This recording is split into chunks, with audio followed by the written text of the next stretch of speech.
그러면 이 시간 특별 찬양으로 성탄 성가대에서 또 함께 준비해서 하나님 영광 돌리고, 그리고 전날 성탄 전날 우리 준비됐던 곡 중에 한두 개 한 번 더 성탄절 예배에 이렇게 보고 영광 돌리면서 하나님께 그런 시간들을 가졌는데, 그렇지 못함을 벌써 작년 2년째죠. 거의 모든 행사와 많은 우리의 예배 활동, 그의 모든 소그룹 활동이 거의 정지되다시피 한 주일 예배만, 오늘은 주일이 아니죠. 겨우 드리고 또 영상으로 예배해야 되는 그런 안타까운 현실. 우리 참 오늘 성탄절 특별 예배라서 우리 장로님 기도 순서를 넣었는데 참 마음이 참 뜨겁게 감동이 되고, 또 이렇게 지나온 시간들이 참 마음에 딱 생각나면서 참 눈가에 눈물방울이 맺히는 걸 저 스스로 그런 참 그걸 느꼈습니다.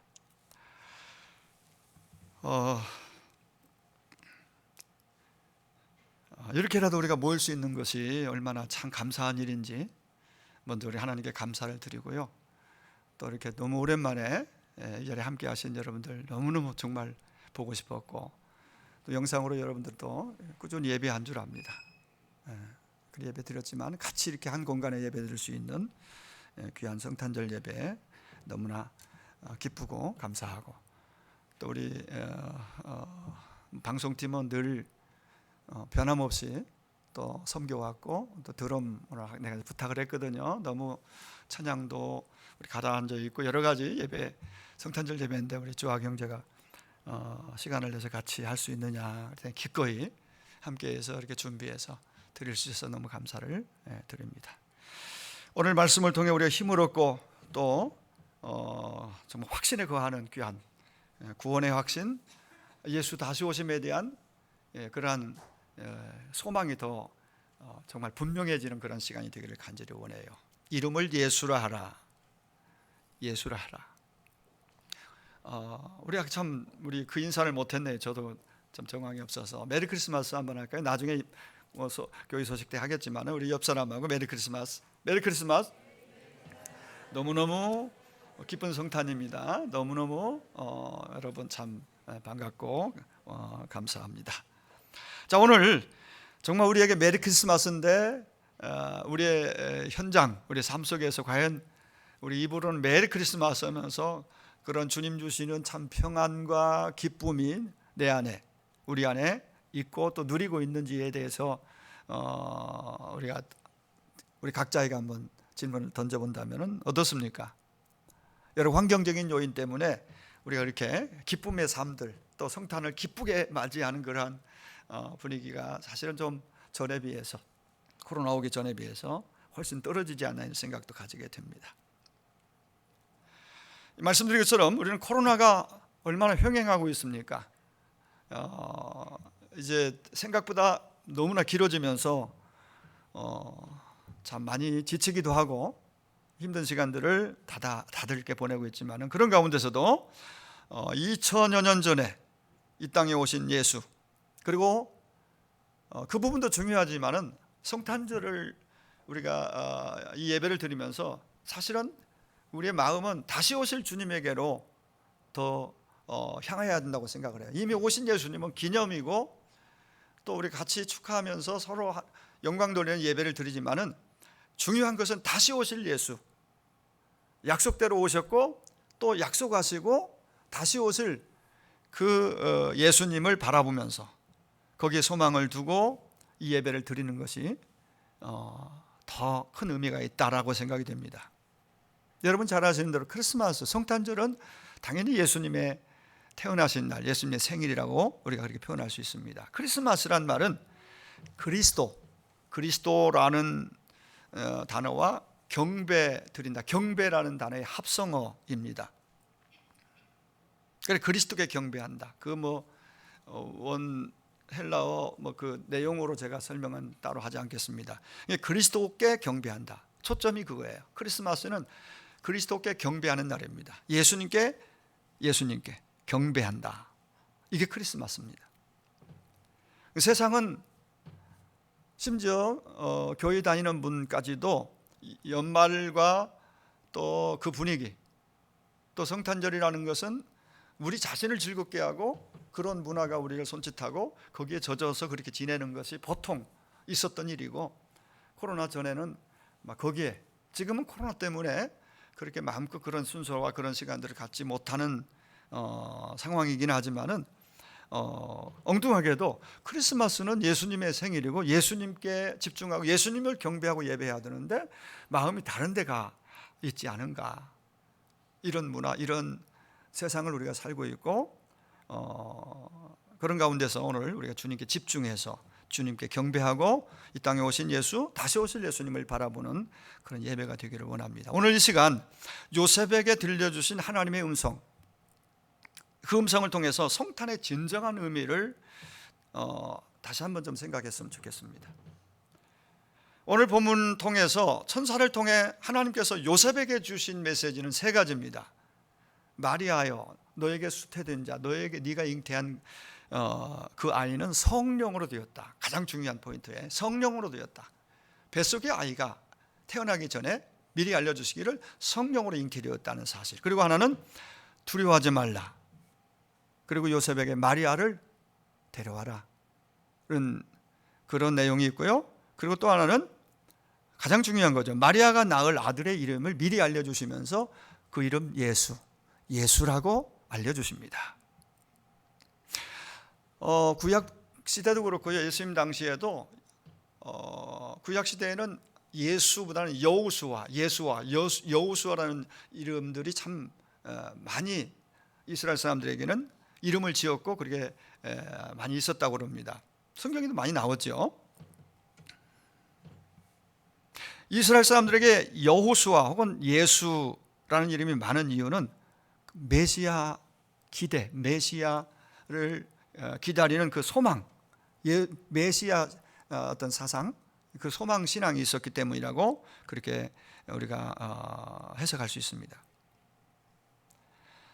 성경에 약속한 대로 이 땅에 메시아가 꼭 오실 것이다라는 기대와 믿음이 있었습니다.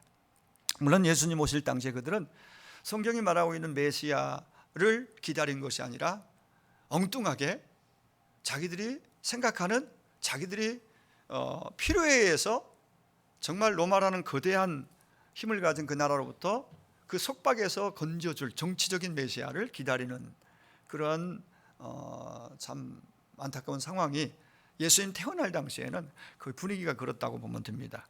예, 정말 죄와 사망에서 구원하실 구원의 예수를 기다린 것이 아니라 정치적인 메시아, 지긋지긋한 이 속박에서 이스라엘을 세계적인 다윗 시대의 구약의 다윗의 영광을 회복할 수 있는 그때를 생각하면서 그러한 메시아를 기다렸다고 보면 됩니다. 자, 예수님은 당시에 보통 사람의 규례대로 부모가 자기들의 이름을 소망을 담은 그런 이름이 아닙니다. 부모들이 지었던 그런 의미 차원이 아니라는 얘기예요. 자, 예수의 이름은 자녀들이 낳기 전에 부모는 소망을 담아서 태어날 아기 이름을 예수, 구약식 여호수아 내지는 어떤 또 다른 의미를 담아서, 기대와 소망을 담아서, 꿈을 담아서 이름을 짓지 않습니까?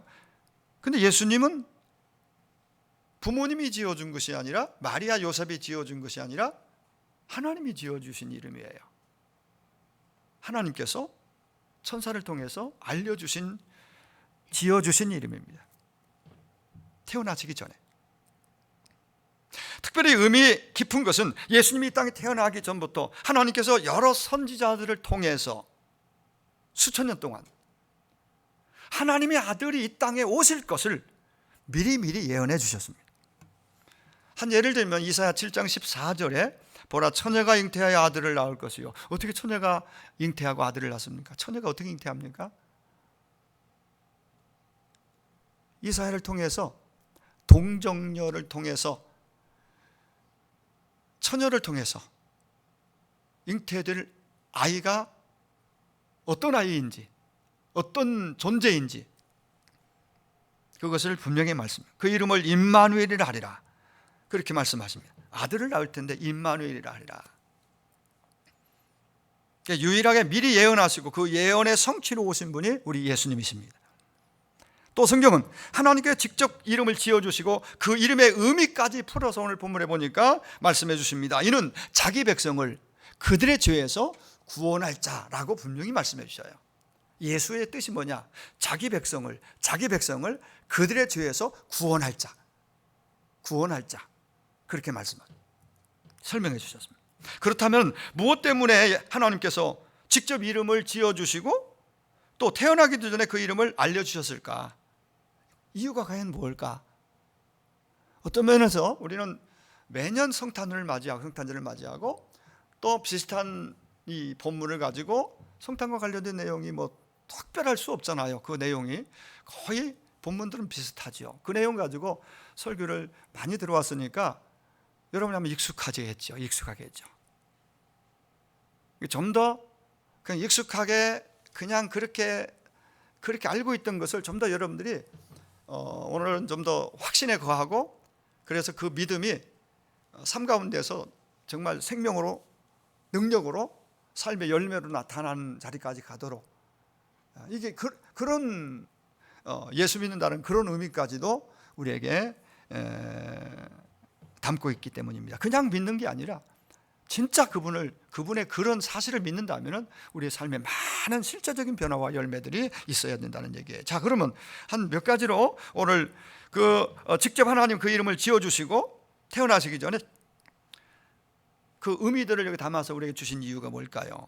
첫 번째는 오늘 18절부터 20절 내용에 아까 우리 읽으셨듯이 우리에게 예수님의 탄생의 비밀을 알려주시기 위해서 라고 보면 되겠습니다.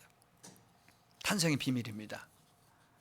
오늘 이 18절부터 쭉 아까 읽은 말씀에 예수 그리스도의 나심은 이러하니라 라고 시작되어서 쭉 얘기하고 성령으로 잉태된 것이 나타났더니 그리고 그의 잉태된 자는 성령으로 되었다는 얘기를 우리에게 말씀합니다. 성령으로 잉태되었다, 나타났다, 그에게 잉태는 성령으로 된 것이다 라고 굉장히 강조점이 성령으로 되었다, 성령 잉태에 대해서 우리가 신앙고백 사도신경을 할 때에 동정녀 마리아에게 나와서 성령으로 잉태된 예수 그리스도 이 땅에 오신 예수님이 어떤 분이신가 우리는 늘 고백하잖아요. 이 놀라운 이 사실을 어떻게 과거로 우리 이성으로 그게 어떻게 설명을 이해가 되겠어요? 근데 우리는 그게 믿어지고 믿는다는 것이 놀라운 것이죠. 동정녀 처녀가 아기를 가졌고 근데 아기가 성령으로 되었다, 성령으로 잉태되었다. 신비한 방법으로 주님이 이 땅에 탄생하셨습니다. 예수님의 탄생의 비밀에 대해서 성경 두 가지로 설명합니다. 제가 거듭 말씀드렸듯이 성령으로 잉태되었다, 또 하나는 동정녀의 몸을 빌어서 오셨다. 두 가지예요. 성령의 권능, 지극히 높으신 능력이 마리아를 덮어주심으로. 왜 덮어주셨다고 말씀을 드리냐면요, 누가복음에 보면은 여기에 대해서 우리에게 좋은 정보를 줍니다. 하나님의 천사가 요셉보다 먼저 요셉과 정원은 마리아를 방문하는 장면이 누가복음에 1장 31절 이하에 나옵니다. 그 내용에 보면 이렇게 나옵니다. 보라, 네가 잉태하여 아들을 낳으리니 그 이름을 예수라 하라. 마리아에게 그가 큰 자가 되고 지극히 높으신 아들의 일컬어질 것이요 주 하나님께서 그 조상 다윗의 왕위를 그에게 주시리니 영원히 야곱의 집을 왕으로 다스리실 것이며 그 나라가 무궁하리라. 이 말씀을 주세요. 마리아가 너무 놀랍니다.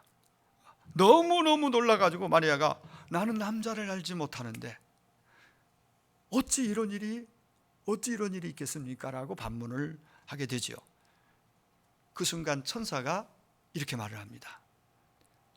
누가복음 1장 35절 천사가 대답하여 이르되 성령이 내게 임하시고 지극히 높으신 이의 능력이 너를 덮으시리니, 덮으신다는 말이 나와요.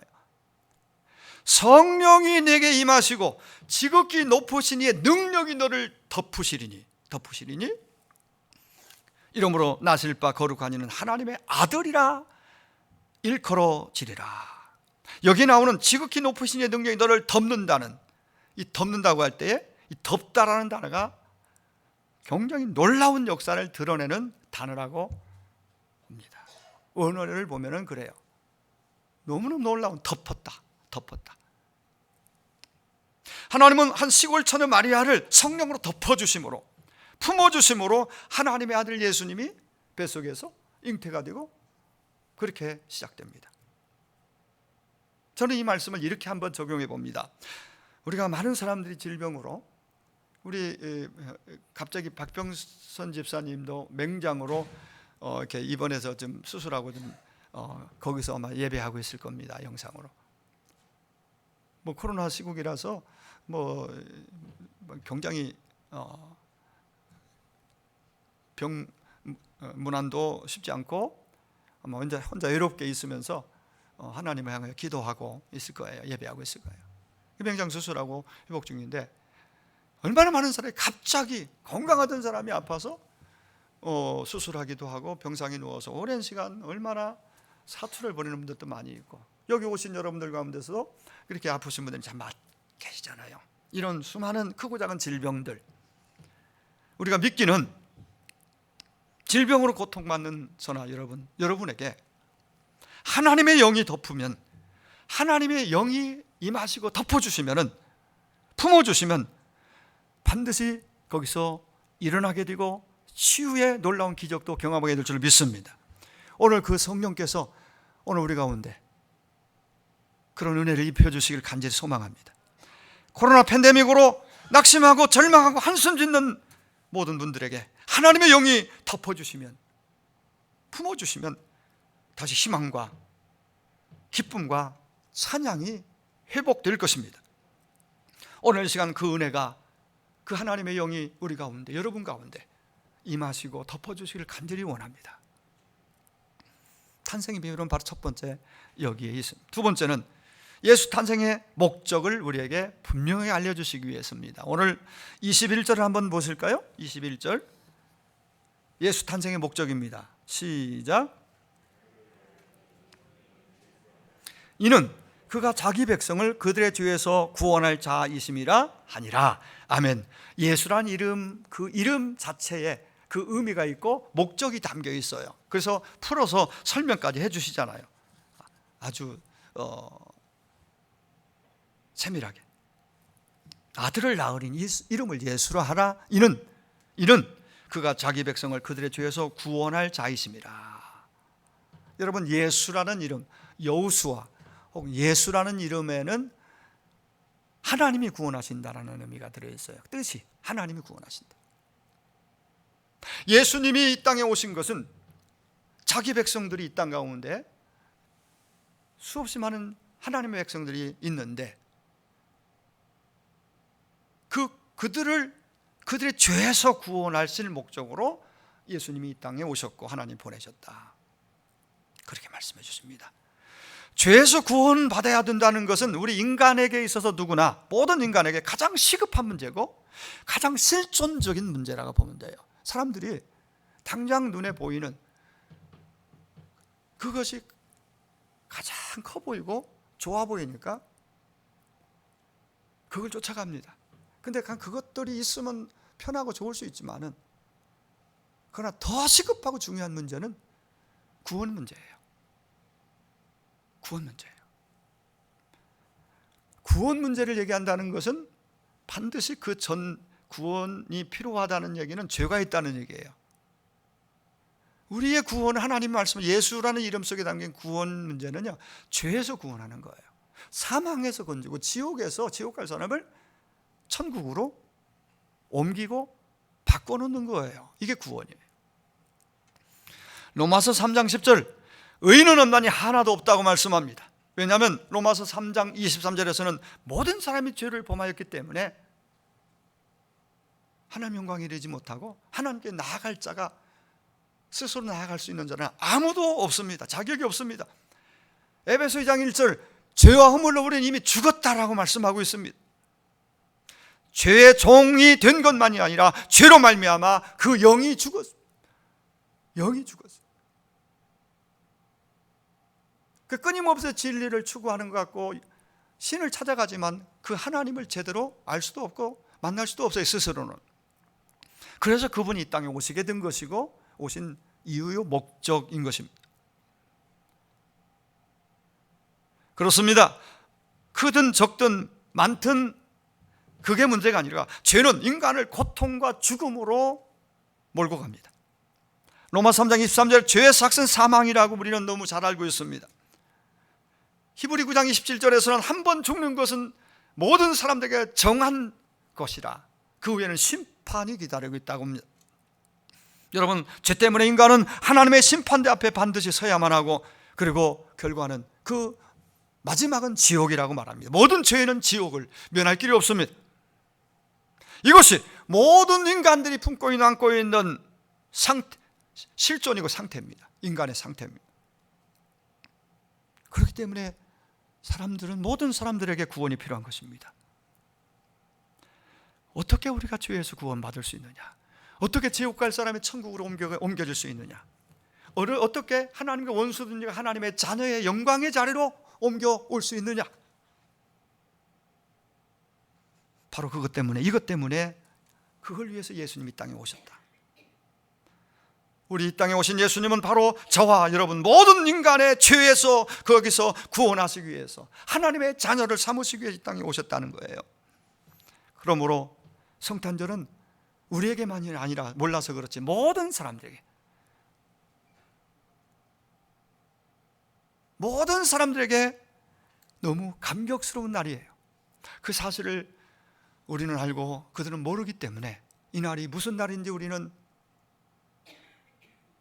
언어로, 말로, 삶으로, 선한 말과 행동으로 저들에게 빛을 비추고 전해줘야 됩니다.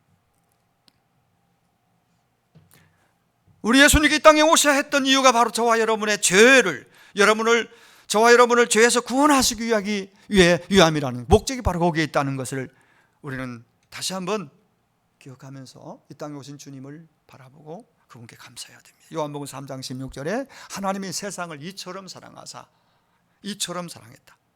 그래서 독생자를 주셨다. 그리고 이는, 독생자를 이는 그를 믿는 자마다 멸망하지 않고 영생을 얻게 하려고. 영생이 목적입니다. 독생자 이 땅에 오셨고 이 땅에 보내주신 하나님의 목적, 그분이 이 땅에 오신 목적은, 그 이는 바로 죄로 죽을 수밖에 없는 지옥의 형벌을 면할 길 없던 우리 모든 인간들, 저와 여러분을 우리에게 영생을 주시려고, 바로 거기에 이유가 있습니다. 세 번째는 바로 임마누엘이 있습니다. 예수 탄생의 비밀은 저와 여러분의 구원으로 끝나지 않습니다. 오늘 22절, 23절 이렇게 말씀합니다. 우리 한번 읽으실까요? 22절과 3절입니다. 시작. 이 모든 일이 된 것은 주께서 선지자로 하신 말씀을 이루려 하심이니 이르시되 보라 처녀가 잉태의 아들을 낳을 것이요 그의 이름은 임마누엘이라 하리라 하셨으니 이를 번역한즉 하나님이 우리와 함께 계시다 함이라. 아멘. 임마누엘의 의미를 거기 잘 해놨죠. 풀어줬죠. 임마누엘 뜻이 뭐라고요? 하나님이 우리와 함께 계시다. 그렇습니다. 임은 임마누엘을 좀 각각 좀 뜻을 풀어보면 임은 우리예요. 우리. 만우, 임마누 할 때 만우는 함께 한다는 뜻이에요. 엘은 하나님이죠. 그러니까 우리와 함께 하시는 하나님, 이게 임마누엘.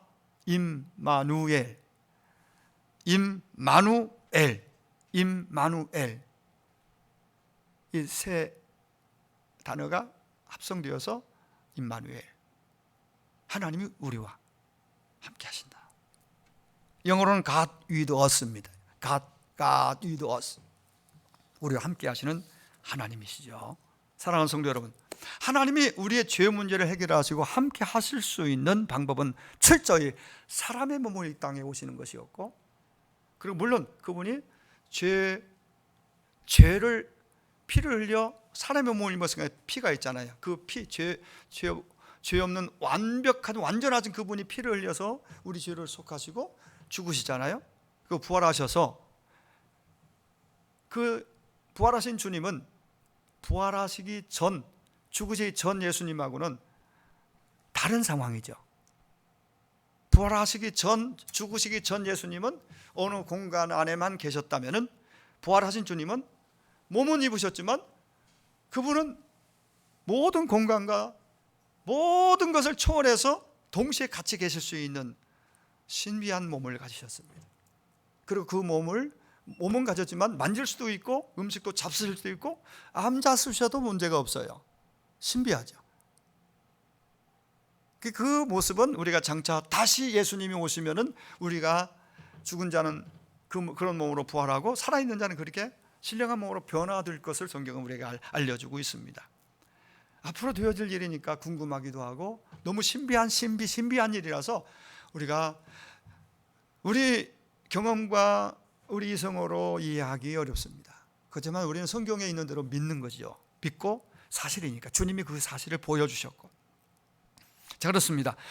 하나님이 사람의 몸을 입고 우리와 함께 하러 오신 것이 바로 임마누엘입니다.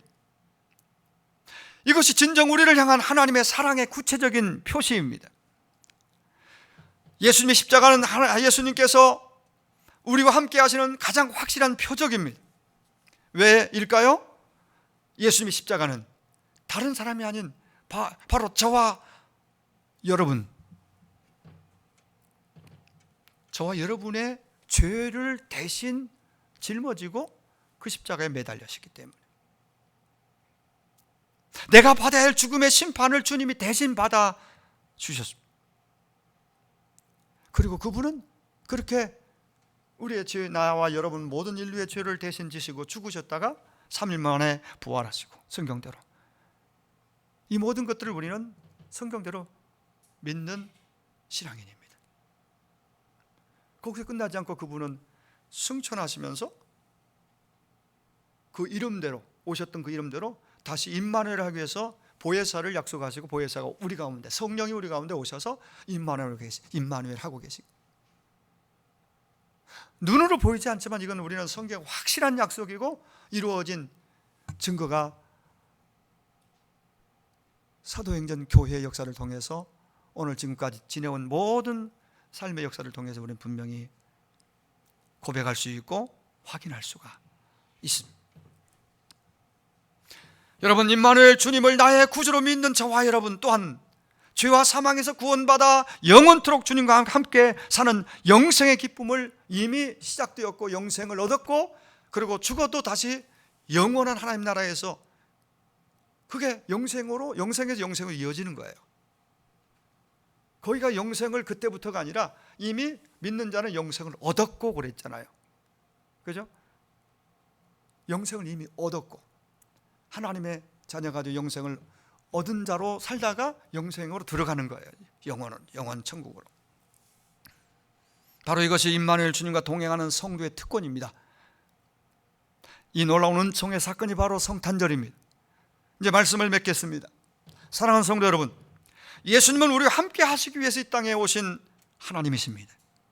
임마누엘 주님이 나와 함께 하신다는 분명한 확신만 가질 수 있다면, 임마누엘 그 하나님이, 전능하신 그 하나님이 임마누엘로 나와 함께 하신다라고 분명히 믿고 확신할 수 있다면, 그런 믿음이 있다면, 그 어떤 고난과 시련이 닥쳐와도 성경의 믿음의 우리 선배님들처럼 우리도 견뎌낼 수 있고 참을 수 있고 그리고 이겨낼 수 있는 줄로 믿습니다. 임마누엘 신앙이 포인트입니다. 나에게 임마누엘 신앙이 있느냐? 나의 안에 오셔서 나와 함께 하신 그 임마누엘, 그 하나님을 진짜 믿고 있느냐? 내 곁에 아무도 없는 것 같은, 황량한 들판을 혼자 걷는 것 같은 외로움과 그런 고난에, 그런 늪에 빠져 있는 것 같은 상황에 있어도요, 그 하나님은 임마누엘로 내 느낌과 상관없이 우리와 그 자리에, 이 자리에 함께 하고 계신다는 사실,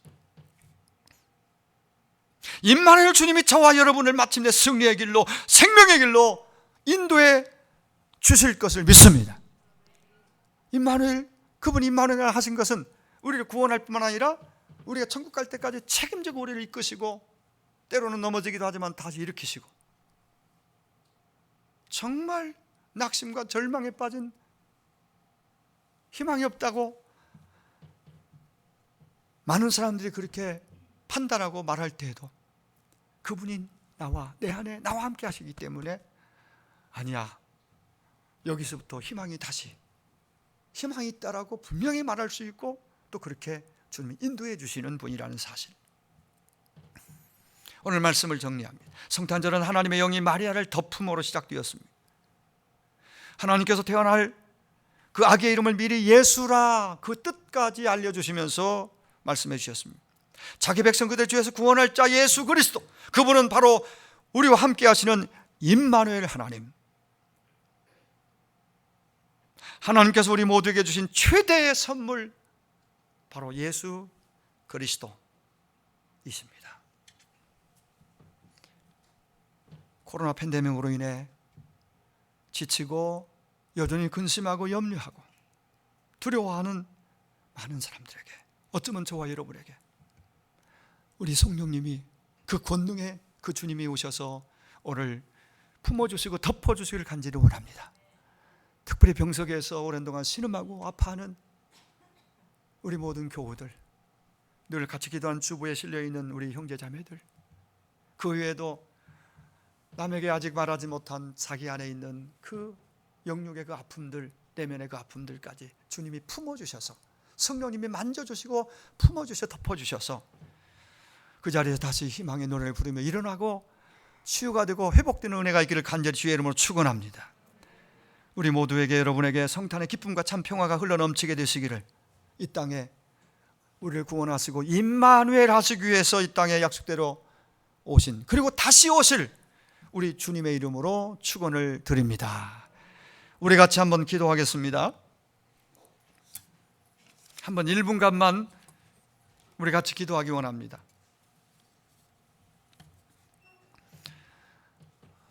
주께서 우리를 변함없이 사랑하고 계십니다. 오늘 또 은혜를 주시고 우리의 약속을 주십니다. 그 주님 생각하면서, 말씀 생각하면서, 주님 저를 덮어주세요, 성령님 나를 덮어주세요, 품어주세요. 우리 주님께 간절함으로 한번 기도하시고, 특별히 병상에 수술을 받고 치료 중인 우리 형제 집사님과 유지숙, 엄재숙 등등 우리 여러분 알고 있는 우리 형제 자매들 위해서 특별히 한번 기도해 주시기 바랍니다. 기도하겠습니다.